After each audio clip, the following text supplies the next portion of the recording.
इस क्वेश्चन में बोला convex lens A of focal length 20 centimetre and concave lens B of focal length 5 centimetre are kept along the same axis with the distance d between them. If a parallel beam of light falling on a leaves B as parallel beam, the distance in the centimeter will be. इसने कहा एक convex lens है, ये मान लो ये क्या दे रखा आपको कन्वेक्स लेंस, और एक दे रखा आपको कनकेव लेंस। इनके बीच का जो गैप है वो क्या दे रखा है, डी दे रखा आपको। यहाँ से लाइट रे जो हैं वो क्या आ रही हैं, पैरेलल आ रही हैं, और पैरेलल ही क्या हो रही हैं, वो बाहर की तरफ निकल रही हैं। ये इसमें क्वेश्चन है। तो इनके बीच का जो डी है, गैप बताना है। इसकी फोकल लेंथ दे रखी है 20 सेंटीमीटर और इसकी फोकल लेंथ दे रखी है आपको 5 सेंटीमीटर। तो इस क्वेश्चन को करने के लिए एक पता होना चाहिए कि अगर मान लो कनकेव लेंस है, अगर आपको क्या दे रखा है, कनकेव लेंस अगर है, तो उस केस में कनकेव लेंस अगर है, तो अगर लाइट रे क्या हो रही हो, कन्वर्जिंग लाइट रे अगर आ रही हो, तो उस केस में वो फोकस पे मीट करने वाली होंगी, बट वो क्या हो जाती है, पैरेलल हो जाती है। वो क्या करेंगी, फोकस पे मीट करने वाली होंगी, और पहले ही अगर रिफ्रैक्शन हो जाए, इसमें क्या हो जाएगा, पहले ही क्या हो जाएगा, रिफ्रैक्शन हो जाएगा। तो उस केस में ये क्या हो जाती हैं, अगर लाइट रे कन्वर्जिंग लाइट रे अगर आ रही हैं, उस केस में वो किस पे मीट करने वाली होंगी, फोकस पे। बट उससे पहले ही क्या हो रहा है, इस केस में रिफ्रैक्शन हो रहा है, तो वो क्या हो जाएंगी, पैरेलल हो जाती हैं।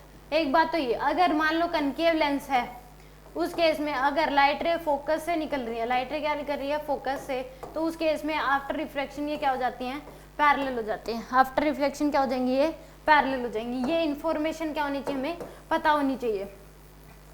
अब इस केस में, इस क्वेश्चन में क्या कहा है कि लाइट रे जो है, इसमें पैरेलल में लाइट रे क्या आ रही है, पैरेलल, तो यानी कि ये किस पे मीट करेंगे, फोकस पे मीट करेंगे। तो इस केस में इसका जो फोकस, ये क्या करेंगी, फोकस पे मीट करेंगी। जो इसका फोकस होगा यहाँ पे कहीं ना कहीं ये मीट करेंगे, तो ये क्या होगा, इसका फोकस बीच में कहीं मीट नहीं कर सकती, क्योंकि अगर बीच में कहीं पे मीट करेंगी तो उसके मान लो यहाँ पे मीट करेगी, तो उसके बाद क्या होगा कि यहाँ पे मीट करेंगी, तो लाइट रे यहाँ से निकल के इसके लिए ये ऑब्जेक्ट हो जाएगा, जहाँ पे ये मीट करेंगी इसके लिए क्या हो जाएगा, ऑब्जेक्ट।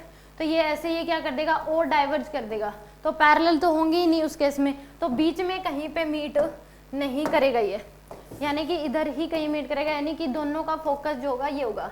इस केस में ये क्या हो जाएगा, इसका फोकस होगा, यानी कि ये लेंथ कितनी होगी यहाँ पे 20 सेंटीमीटर। अगर बीच में कहीं पे करेगा, यहाँ पे कर गया, तो लाइट रे को ये क्या कर देगा, कनकेव लेंस और डाइवर्ज कर देगा, तो यहाँ पे करेगा। अब ये इसके लिए क्या हो गया, फोकस, तो लाइट रे क्या आ रही थी, कन्वर्जिंग लाइट रे आ रही थी, फोकस पे मीट करने वाली है, तो क्या हो जाएंगी, पैरेलल। तो ये वाले जो लेंथ है ये कितनी आ जाएगी आपके पास, 5 सेंटीमीटर। तो ये गैप जो होगा ये कितना आ जाएगा आपके पास, 15 सेंटीमीटर। गैप कितना आ जाएगा उस केस में, 15 सेंटीमीटर। तो आंसर क्या हो जाएगा इसका, बी आंसर जो है वो क्या है, करेक्ट है।